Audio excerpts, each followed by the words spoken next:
We're live. Hi everyone, my name is Mel and I'm from NUSTEM. I work at Northumbria University doing outreach in primary schools, and I'm also a Beaver leader in Newcastle. So if you're from 49th Newcastle or First Leamington, hello to you this morning. I'm here with my colleague Antonio to do this workshop called Imagining the Sun. And here's Hello, Antonio everyone. to introduce himself. Hello, everyone. My name is Antonio. I work with Mel at NUSTEM at Northumbria University, and I am a space scientist. So I know loads about stars and planets and galaxies, and I'm here to help Mel out, telling you a little bit more about the sun.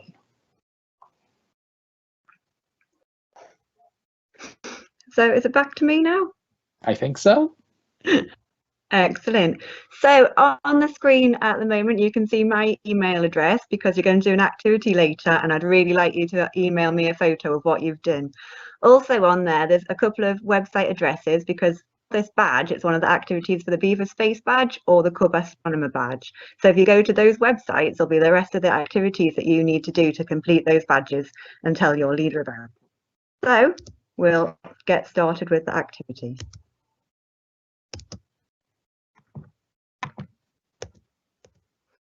Okay, so before this activity, you need to get some materials ready. Some of you might already get them, but there'll be time later if you haven't.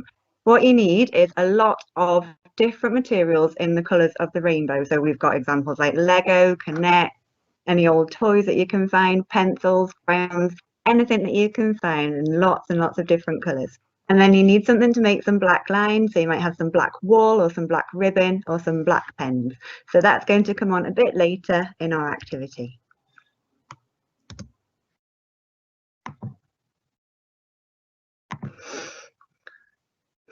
Okay, so at NUSTEM, the special thing about our outreach group is we promote STEM careers in schools. So what we do is we go into school with our workshops, and they're always based on a job you can do in STEM when you leave school. So our activity today is based on something called a satellite engineer. So satellite engineers, they design satellites.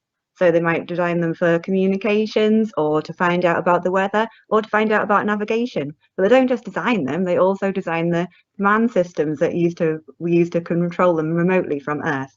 And they also have jobs that they need to do, like making sure that satellites function properly or collecting data that the satellites get from space. So at the bottom underneath the picture, you can see we've got a word that says attributes, and that's the sort of person and skills that you need to have to do this job. So to be a satellite engineer, you need to be hardworking, you need to be open-minded, and you need to be a really good communicator. So today we are going to go on a trip on a satellite. We are going to go on a trip to the moon with the Parker Space Probe. The Parker Space Probe is part of NASA's Living with a Star program, which is studying the sun and its effect on human life and society. So the sun's atmosphere is really, really hot, and the Parker Space Probe is going to go 3.8 million miles from the surface. Now, this sounds like it's not really very near to the sun's surface. It's well within the orbit of Mercury, and it's 7 times closer than any space vehicle has been before. So the space probe is already in space, and it was launched on August the 12th, 2018. And here's a video of the launch.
So once it's blasted through the Earth's atmosphere, we can see the fairing, the protective capsule, falls off. It's not needed anymore. Then the small rocket booster drops off. Here we can see it separating out. And the solar arrays are deployed. So the Parker Space Probe can't carry enough fuel to get it all the way to the sun from Earth, so it needs to generate its own electricity using the solar panels. Next, the field antennae are deployed. That's for sending back data to Earth. And you can see it going past Venus here, the Venus flyby. So the gravitational pull of Venus, it uses this to project it towards the sun. It goes past Venus 7 times over nearly 7 years and gradually gets its orbit nearer and nearer to the sun. You can see the shield there that's protecting the Parker Space Probe from the sun's heat. It's a 11 centimeter shield, and it can withstand temperatures of nearly 1,377 degrees. So it travels around the sun at about 430,000 miles per hour. So that's 140 miles in 1 second.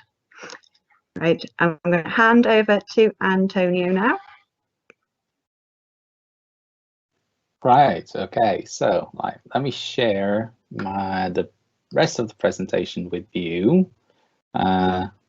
Hopefully you can see it. Yeah, can you all see it? I hope so. Right, okay, so I'm going to carry on just by asking you a few questions about the sun, okay? So the first question I had to ask you is actually the following. So how many Earths do you think we can fit across the diameter of the sun? So going from this end to this end of the sun here. Okay, so I'm going to give you 4 options, and then I'll give you a little bit of time to think about the right answer. Okay, so we can fit 64 Earths, 109, 1,000 Earths, or 100,000 Earths. How many do you think we can fit? Mel, how long shall I give them to think about the answers? Oh, what do you think? Maybe a minute? Yeah, I'll give you a minute. I'll be counting to 60. Or maybe less than that. I think I'm going to give them 30 seconds. These questions are really, really easy.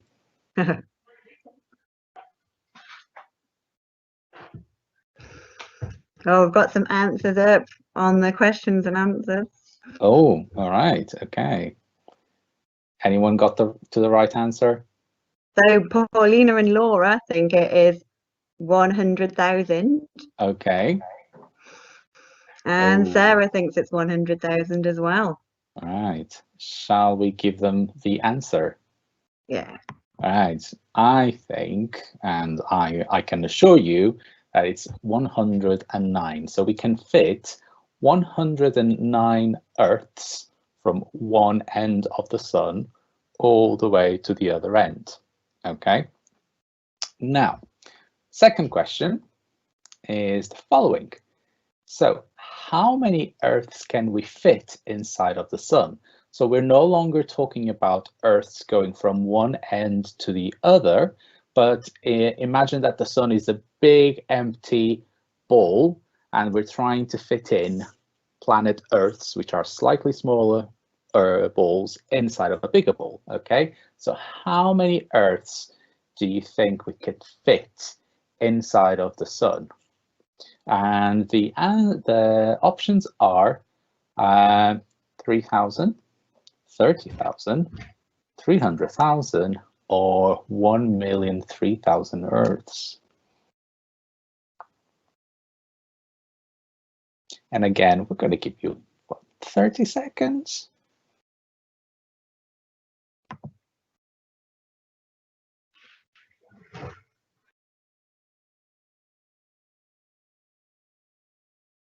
Oh, do we have any answers coming? No. Oh, hang on. Sarah again thinks. All right. Thinks 3,000. 3,000. Okay. Yeah, I can see why. You know. Any other guests? Tabitha thinks 30,000. I don't know if they can hear me though. Freya thinks 1.3 million. 1.3 million. Shall we reveal the answer?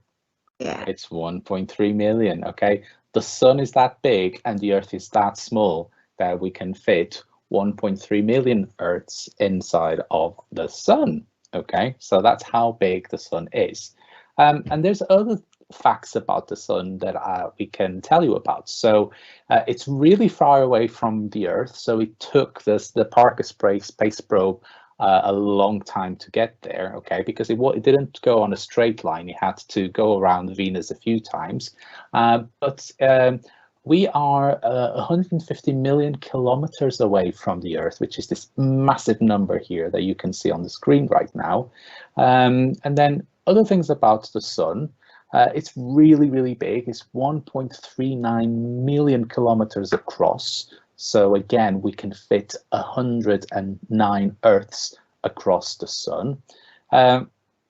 And actually, it's very, very hot at the surface. It's 6,000 degrees hot at the surface. But it gets hotter the more you go into the sun, okay? So the temperature really, really, really rises up. So 6,000 degrees is actually quite cold for the sun. When you get into the inner layers of the sun, it gets more and more hot. And we think the sun is about 4.5 billion years old, okay? So that is super old, okay? So that's probably one of the oldest objects of the solar system. It's definitely the oldest object of the solar system, okay? Right, what else can we tell you about the sun? I'm going to tell you a little bit about how energy, how the sun generates its energy and how it generates light, because that's one of the questions that the Parker Soul is trying to answer, okay? And to do that, I have to tell you a few things about the sun. So the sun, just like other stars, it's almost like an onion inside. It has different layers to it, and the energy and the light, it's produced at the very, very center of the sun, in a region that we call the core, and you can see the core here on this sketch of the sun. Okay, so how does the sun generate is radiation and light? It's all due to protons, okay? So protons are tiny little particles that make up everything that we see around us, okay? All the atoms are made of protons and electrons and neutrons and other stuff, okay? So these two protons, they come together at the core of the sun because there's so many protons at the core of the sun that they have nothing else but they collide with each other, okay? So they come together, okay? And when they come together, they generate energy, they generate